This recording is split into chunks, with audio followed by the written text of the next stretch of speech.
Вітаю, любі друзі! Сьогодні у випуску Андрій Лунін несподівано може опинитися в команді з іншим українцем. Великі неприємності для українського топ-клубу через санкції РНБО. Новий супербразильський новачок Шахтаря. Неймар переходить в несподівану команду. Друзі, ставте лайк цьому відео та поїхали дивитися новий випуск разом. Андрій Лунін близький до того, щоб стати одноклубником Михайла Мудрика. Лондонський Челсі зацікавлений у підписанні українського воротаря мадридського Реала Андрія Луніна, повідомляє видання Racing Goy. За інформацією джерела, грант англійської прем'єр-ліги вже декілька тижнів роздумав над підписанням 26-річного голкіпера і все-таки вирішив це зробити. Відзначається, що Реал оцінює Луніна в 30 мільйонів євро. Челсі вважає цю суму досить високою, але ключом до угоди може стати воротар лондонського клубу Кепа Арізбалага, який виступає на правах оренди за Бормут. Сині готові обміняти іспанського голкіпера на Андрія. Реал буде не проти такої угоди, але з доплатою з боку Челсі. Насправді це гарна новина для Луніна. У Челсі зараз є великі проблеми з голкіперською позицією, і Андрій міг би на довгі роки стати номером 1 у команді Марески. Тим паче Челсі останнім часом повертає свою минулу міць. В наступному сезоні клуб може зіграти в Лізі Чемпіонів, а тому грати за лондонську команду – це точно краще, ніж сидіти постійно на банці в мадридському Реалі. Так, безумовно, ми можемо задати привід невдач українських футболістів у складі Челсі, які постійно провалюються в одному з найсильніших клубів Лондону. Але у випадку з Луніним це навряд чи відбудеться.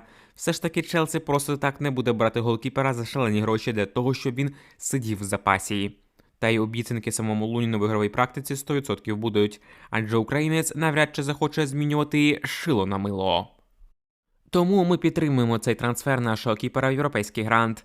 Друзі, а які ваші думки з цього приводу? Напишіть в коментарях під цим відео. Стало відомо, коли дограють матч УПЛ 2024 року. Дирекція УПЛ затвердила дати та час проведення переносного матчу першої частини сезону УПЛ.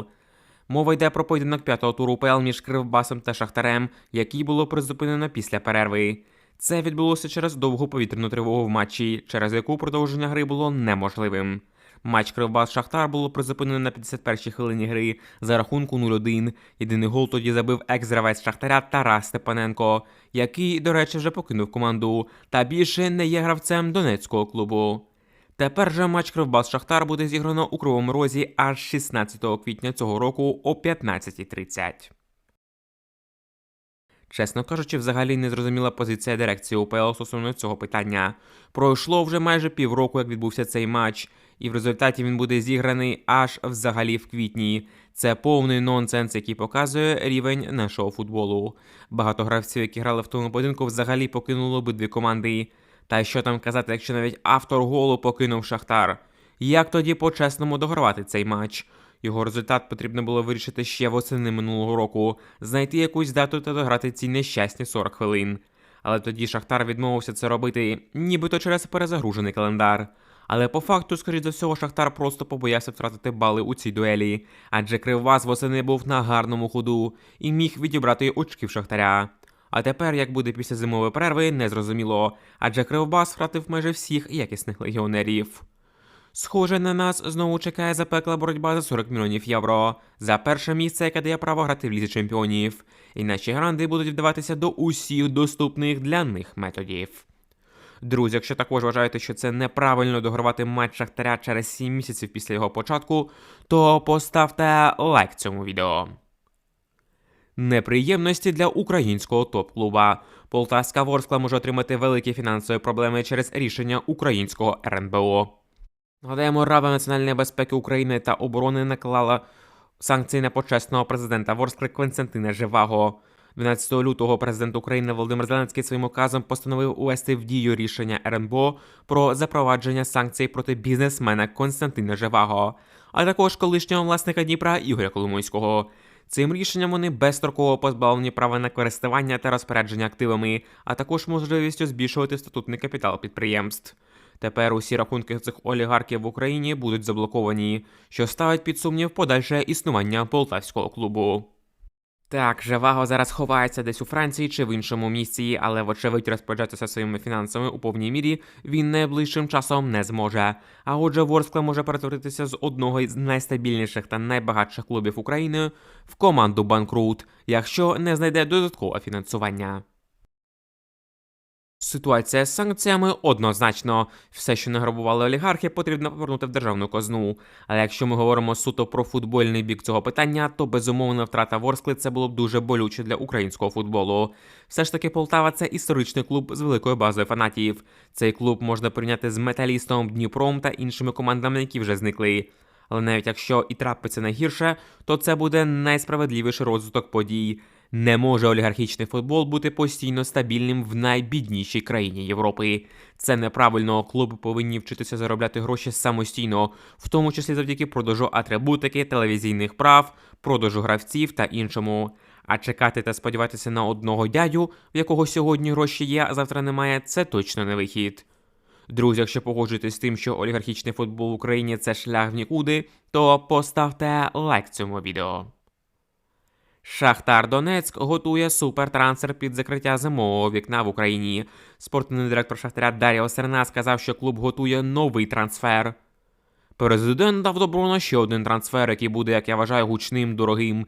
Це трансфер, який нам потрібен або зараз, або влітку. Я впевнений, уболівальники це поважатимуть та оцінюватимуть, що в такий важкий час ми продаємо і купуємо. І робимо найсильніший Шахтар в історії. Це я повторюю не вперше, і президент навіть сам сказав, що ми недалеко від того, аби зробити найсильніший Шахтар в історії. І я впевнений, що нам залишилося трошки. Цей гравець, який прийде, це супербомбезний трансфер, заявив легенда Шахтаря Даріо Серна. Відзначимо, що за даними українських ЗМІ, мова може йти про бразильця Луїса Гільєрме з лондонського Вестхему. Шахтар нібито готовий заплатити молотобійцям чергові 20 мільйонів за цей трансфер. Шахтар витрачає шалені гроші на трансфери вже не вперше трансферне вікно. Ми бачимо, що в клубі дуже заметушилося, адже зараз від України в Лізі Чемпіонів грає тільки одна команда, а Шахтар суттєво відстає в чемпіонаті від Динамо Київ. А тому Ахметов готовий виливати будь-які божевільні гроші, щоб повернутися до Ліги Чемпіонів. І подібні трансфери це тільки підтверджують. Що стосується самого Луїса Гільєрме, то це дуже молодий гравець, який може стати котем в мішку для Шахтаря. Він практично нічого не показав в Англії, хоча в Бразилії його називали новою зіркою та надією усього місцевого футболу. Можливо, гравцю просто треба був певний час на адаптацію під європейський футбол, який Вестхемі надати не можуть, а от в Україні цілком собі. Тільки от питання, а чи готовий Шахтар чекати, поки всі ці молоді бразильці розкриють свій талант? Адже це може відбутися і через рік або два, коли Шахтар вже остаточно відпустить Динамо. В будь-якому випадку перехід гравця з АПЛ в УПЛ – це точно плюс в розвиток та піар українського футболу. Ну і наостанок, друзі, гучна новина. Легендарний бразилець Неймар може влітку перейти в несподівану команду, за яку вже колись грав. Нападник Сантоса Неймар прагне повернутися в каталонську Барселону, повідомляє іспанський журналіст Санті Овалде. Неймар хоче підтягнути форму в Бразилії, щоб з літа грати в Європі. Його мрією залишається повернутися в Барсу, сказав іспанський журналіст.